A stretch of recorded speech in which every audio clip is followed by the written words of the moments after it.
बिस्मिल्लाहिर्रहमानिर्रहीम। ये 658 हिजरी की एक गर्म सुबह थी। मिस्र के बाज़ारों में कारोबार ज़िंदगी शुरू हो चुका था। चंद सवार जो अपने लिबासों से सफारतकार नजर आते थे, अपनी गर्दनें अकड़ाए बेफिक्री से घोड़े दौड़ाते हुए कायरा की तरफ रमा दमा थे। उनके चेहरे तातारियों की दरिंदगी के मज़र थे। रास्ते में उनका वास्ता पनाह गज़ीनों के उन तबाह हाल काफ़िलों से पड़ रहा था जो बगदाद की तबाही के बाद मिस्र के गली कूचों में अमन की कोई जगह तलाश कर रहे थे। जो ही उनकी नज़र पनाह गज़ीनों के किसी काफ़िले पर पड़ती तो उनके चेहरे खुशी से यूं चमक उठते जैसे दरिंदे अपने शिकार को ज़िंदगी और मौत की कशमकश में देखकर खुश होते हैं। इन पनाह गुज़ीनों ने तातारियों की दरिंदगी के मुजाहरे अपनी आंखों से देखे थे, इसलिए वो तातारियों से खौफज़दा थे। उनकी आमद की खबर सुनकर उनकी ज़बान से यही अल्फाज निकले थे कि तातारी आ गए। तातारी सफ़ीरों की आमद का मतलब तबाही और बर्बादी। हालांकि ये वही मिस्र था जिसने सलाहुद्दीन अयूबी की क़यादत में यूरोप की ईसाई अफवाज को ज़िल्लत से दोचार किया था। उसी मिस्र ने चंद साल कबल 7वीं सलीबी जंग में शाह फ़रांस को इबरतनाक शिकस्त दी थी। लेकिन आज मिस्री मुसलमान भी इस फितने की कुव्वत से लरज़ रहे थे जिसने दरियाए जीहू से फ़रात तक आलम इस्लाम की ईंट से ईंट बजा दी थी। ये फितना तातार था जो चंगेज़ खान की सूरत में नमूदार हुआ और अब हलाकू की सूरत में मुसलमानों के लिए मुस्तकिल ख़तरा बन चुका था।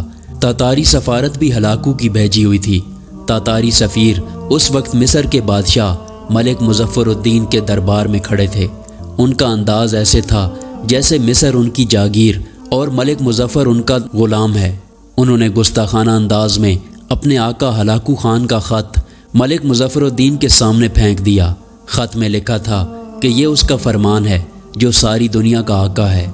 हमारी इताअत कबूल कर लो तो तुम्हें अमन से ज़िंदा रहने दिया जाएगा। अगर तुमने हमारी बात ना मानी तो जो तुमको पेश आएगा वो बुलंदो बाला आसमान वाले के सिवा कोई नहीं जानता। चंद लम्हे के बाद सुल्तान नरम लहजे में एलचियों से मुखातिब हुआ। हलाकू का हमने कुछ नहीं बिगाड़ा, उसे हम पर हमला करने से बाज रहना चाहिए।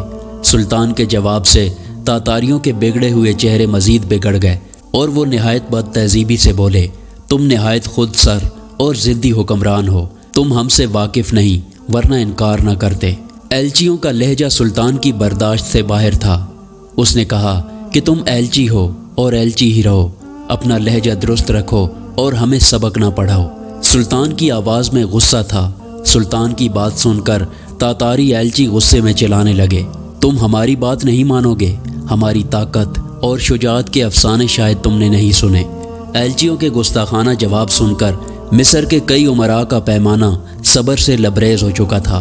पहली सफ़ में बैठे एक नौजवान अमीर की आवाज़ से दरबार लरज़ उठा। उसने कहा कि खामोश। उसकी तलवार म्यान से बाहर आ चुकी थी। उसने कहा कि अगर मुझे सुल्तान का लिहाज ना होता तो अल्लाह की कसम मैं तुम्हारी गर्दनें तुम्हारे धड़ से अलग कर देता। नौजवान की आवाज़ जोश व गज़ब से लरज़ रही थी। सुल्तान मुअज़्ज़म, इनका रवैया सफ़ारती आदाब के मुनाफी है। शायद हलाकू ने अपने सिपाहियों को निहत्ते इंसानों के कत्ल के सिवा कुछ नहीं सिखाया, वरना ये इस तरह यहाँ चिल्ला न रहे होते। मुझे इजाज़त दें कि उनके सर काट कर लाशें काहिरा के चौराहों में लटका दूँ ताकि आइंदा हलाकू अपने सफ़ीरों को मिस्र भेजते वक्त सफ़ारती आदाब ज़रूर सिखाए। ये अमीर जिसकी तलवार भरे दरबार में म्यान से बाहर आ गई थी और जिसने तातारियों की लाशों को इबरत का निशान बनाकर मिस्र के चौराहों पर लटका देना था, मिस्री अवाम के लिए नावाकिफ़ था। अभी चंद साल कबल मंसूरा के दरमियान में लड़ी जाने वाली 7वीं सलीबी जंग में इस नौजवान की हैरत अंगेज़ हरबी चालों से ईसाई लश्कर को इबरतनाक शिकस्त हुई थी। मंसूरा का ये मर्द मैदान जिसका बचपन ग़ुलामों की मंडी में बिकते हुए गुजरा, अहले मिस्र की धड़कनों में बसता था। लोग उसे अमीर रुकनुद्दीन बैबरस के नाम से जानते थे। इस किस्म की मज़ीद वीडियो देखने के लिए हमारे चैनल को सब्सक्राइब करें। शुक्रिया।